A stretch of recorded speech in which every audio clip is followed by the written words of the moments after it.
രാഷ്ട്രീയത്തിൽ ഇന്ന് ഏറ്റവും കൂടുതൽ ചർച്ച ചെയ്യപ്പെടുന്ന ചോദ്യം ഇതാണ്: എന്തുകൊണ്ടാണ് CPM ജനങ്ങളിൽ നിന്ന് അകലുന്നത്? എന്തുകൊണ്ടാണ് കണ്ണൂരിലെ ചുവപ്പുകോട്ടകളിൽ മാത്രം വിള്ളലുകൾ സംഭവിക്കുന്നത്? ഇതിനുള്ള ഉത്തരം തേടി നമ്മൾ ദൂരെ എങ്ങും പോകേണ്ടതില്ല. കണ്ണൂരിലെ കടന്നപ്പള്ളി പാണപ്പുഴ പഞ്ചായത്തിൽ നിന്ന് നിതിൻ എന്ന സംരംഭകന് പുറത്തുവിട്ട വെളിപ്പെടുത്തലുകൾ മാത്രം മതി ഇതിന്റെ ആഴം മനസ്സിലാക്കാൻ. സ്വന്തം പാർട്ടിയെ ജീവശ്വാസം പോലെ സ്നേഹിച്ച മെമ്പർഷിപ്പുള്ള ഒരു സഖാവിന് സ്വന്തം പാർട്ടി ഭരിക്കുന്ന പഞ്ചായത്തിൽ നിന്ന് നേരിടേണ്ടി വന്നത് സമാനതകളില്ലാത്ത ക്രൂരതകളാണ്. 12 കോടിയുടെ നിക്ഷേപം നാട്ടിലെത്തിക്കാൻ ശ്രമിച്ച ഒരു വ്യക്തിയെ നേതാക്കൾ ചേർന്ന് പിച്ച് ചീന്തുമ്പോൾ അവിടെ തകരുന്നത് ഒരു പ്രസ്ഥാനത്തിന്റെ വിശ്വാസ്യതയല്ലേ? ഏറ്റവും വിരോധാഭാസം എന്താണെന്ന് വെച്ചാൽ, അദ്ദേഹം അനുഭവിച്ച ദുരന്തങ്ങൾ പുറത്തു വരുമ്പോൾ അവിടുത്തെ സെക്രട്ടറി പറയുന്നത് തനിക്ക് ഇവരെ അറിയില്ല എന്നാണ്.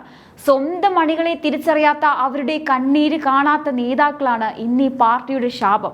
അഹങ്കാരവും നേതാക്കൾക്ക് അണികളോടുള്ള അവഗണനയുമാണ് ഈ പ്രസ്ഥാനത്തെ പരാജയത്തിലേക്ക് നയിക്കുന്നത് എന്നതിന്റെ പച്ചയായ തെളിവുകൾ നമുക്ക് ഓരോന്നായി പരിശോധിക്കാം. കടന്നപ്പള്ളി പാണപ്പുഴ പഞ്ചായത്തിൽ ആട് ഫാം തുടങ്ങാൻ പദ്ധതിയിട്ടു. തുടങ്ങിയ പ്രൊജക്ടിന് 2022 മാർച്ചിലാണ് അപേക്ഷ നൽകുന്നത്. 15 ദിവസം കൊണ്ട് തീരേണ്ട ഫയൽ 1 വർഷമാണ് പഞ്ചായത്ത് സെക്രട്ടറി രാജീവൻ പിടിച്ചുവെച്ചത്. അപേക്ഷയിൽ തെറ്റുണ്ടെങ്കിൽ അത് ഒറ്റത്തവണ തിരുത്തിക്കാൻ പറയുന്നതിനു പകരം നിതിൻ എന്ന സംരംഭകൻ മാസങ്ങളോളം ഓഫീസുകൾ കയറ്റിയിറക്കിപ്പിച്ചു. 12 കോടി നിക്ഷേപിക്കാൻ തയ്യാറായവർ പിന്മാറുന്നതുവരെ ഈ ഉദ്യോഗസ്ഥർ ഫയലുകൾ വൈകിപ്പിച്ചു. ഭരണകക്ഷിയുടെ പിൻബലമുണ്ടെന്ന അഹങ്കാരത്തിൽ നേതാക്കൾ കാണിച്ചു കൂട്ടുന്ന ഈ തോന്നിവാസങ്ങളാണ് സാധാരണക്കാരെ പാർട്ടിക്കെതിരെ ചിന്തിപ്പിക്കുന്നത്. ഒരു ആട് ഫാം തുടങ്ങാൻ വരുന്നവരോട് 50 ടോയ്ലറ്റുകൾ പണിയണമെന്നും AC വെക്കണമെന്നും പറയുന്ന നേതാക്കളുടെ നിയമയുക്തി എന്താണ്? ഇതിനെക്കുറിച്ച് ചോദിച്ചപ്പോൾ പഞ്ചായത്ത് പ്രസിഡന്റും സെക്രട്ടറിയും ചേർന്ന് നൽകിയ മറുപടി വളരെ മോശമായിരുന്നു. അധികാരത്തിന്റെ കസേരയിലിരുന്ന് അധ്വാനിക്കുന്നവനെ നോക്കി പല്ലെളിക്കുന്ന ഇത്തരം നേതാക്കളും ഉദ്യോഗസ്ഥരും ഭരണകൂടത്തിന്റെ ശാപമാണെന്ന് നിതിൻ തന്റെ ഫേസ്ബുക്ക് കുറിപ്പിൽ പറയുകയാണ്. ഇത്തരം സംരംഭകരുടെ അന്നം മുടക്കുന്നവർക്ക് കൂട്ടുനിൽക്കുന്ന ഒരു പാർട്ടിയെ ജനങ്ങൾ എങ്ങനെ സ്നേഹിക്കും? അവിടുത്തെ ജില്ലാ സെക്രട്ടറിയെ കണ്ട് സങ്കടം പറഞ്ഞിട്ടും അദ്ദേഹത്തിന്റെ നിർദ്ദേശത്തിനനുസരിച്ച് ഏരിയ സെക്രട്ടറിയെ കണ്ടിട്ടും നീതി ലഭിച്ചില്ല. 3/4 മണിക്കൂറോളം കാര്യങ്ങൾ വിശദീകരിച്ചിട്ടും സ്വന്തം സഖാവിനെ സഹായിക്കാൻ ആ നേതാവ് തയ്യാറായില്ല. പരാതിക്കാരന് പാർട്ടി മെമ്പർ ആണെന്ന കാര്യം പോലും അവർ അറിഞ്ഞിരുന്നില്ല. ഇപ്പോൾ നിതിനെ അറിയില്ല എന്നാണ് മുൻ ഏരിയ സെക്രട്ടറി പറയുന്നത്. മുഖ്യമന്ത്രിയുടെയും MP രാജേഷിന്റെയും ഓഫീസിലേക്ക് പരാതികൾ അയച്ചിട്ടും മറുപടി വന്നില്ല. 3-4 സഹാക്കൾ ഒഴികെ ആരും കൂടെ നിന്നില്ല. ഒടുവിൽ ഗതികെട്ട് അവർ പാർട്ടി മെമ്പർഷിപ്പ് തന്നെ ഉപേക്ഷിച്ചു. ഒരു സംരംഭകന്റെ സ്വപ്നം മാത്രമല്ല, ഒരു പ്രവർത്തകന്റെ വിശ്വാസമാണ് അവിടെ ഇല്ലാതായത്.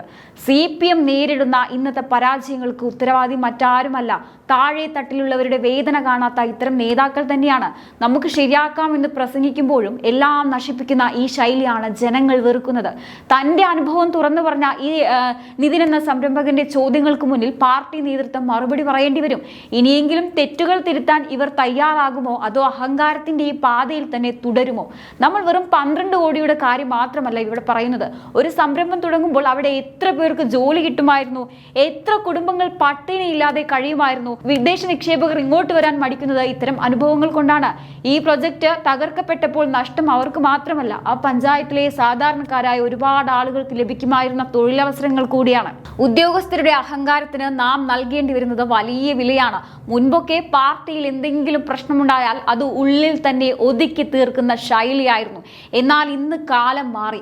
സ്വന്തം പ്രസ്ഥാനം ചതിക്കുമ്പോൾ, നീതി നിഷേധിക്കുമ്പോൾ സോഷ്യൽ മീഡിയയിലൂടെയും സത്യം വിളിച്ചു പറയാൻ അണികൾ തയ്യാറാകുന്നു. നിതിൻ എന്ന സംരംഭകന് 3-4 സഹാക്കൾ മാത്രം പിന്തുണ നൽകി എന്നത് ശ്രദ്ധേയമാണ്. ബാക്കിയുള്ളവർ എവിടെ പോയി? നേതാക്കളുടെ അഴിമതിക്കും അഹങ്കാരത്തിനും കൂട്ടുനിൽക്കാത്ത യഥാർത്ഥ സഹാക്കൾ ഇന്നും പാർട്ടിയിലുണ്ട്. അവരുടെ നിശബ്ദതയാണ് ഇപ്പോൾ പൊട്ടിത്തെറികളായി പുറത്തു വരുന്നത്.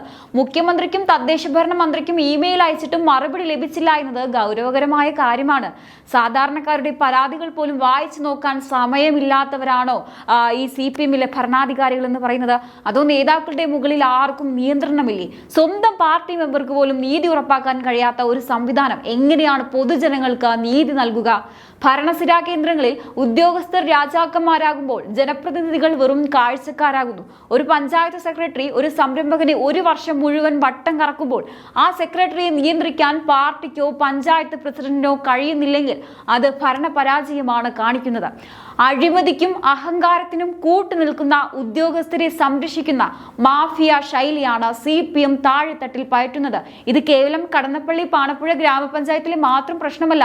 കേരളത്തിലുടനീളം ഇത്തരം ഒരുപാട് സംരംഭകർ ഉദ്യോഗസ്ഥരുടെയും പ്രാദേശിക നേതാക്കളുടെയും പീഡനങ്ങൾ അനുഭവിക്കുന്നുണ്ട്.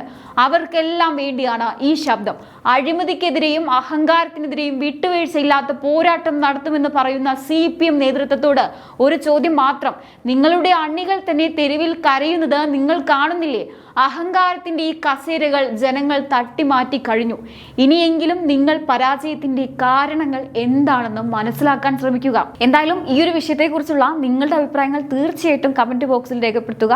മറ്റൊരു വിഷയമായി വീണ്ടും കാണാം. നന്ദി.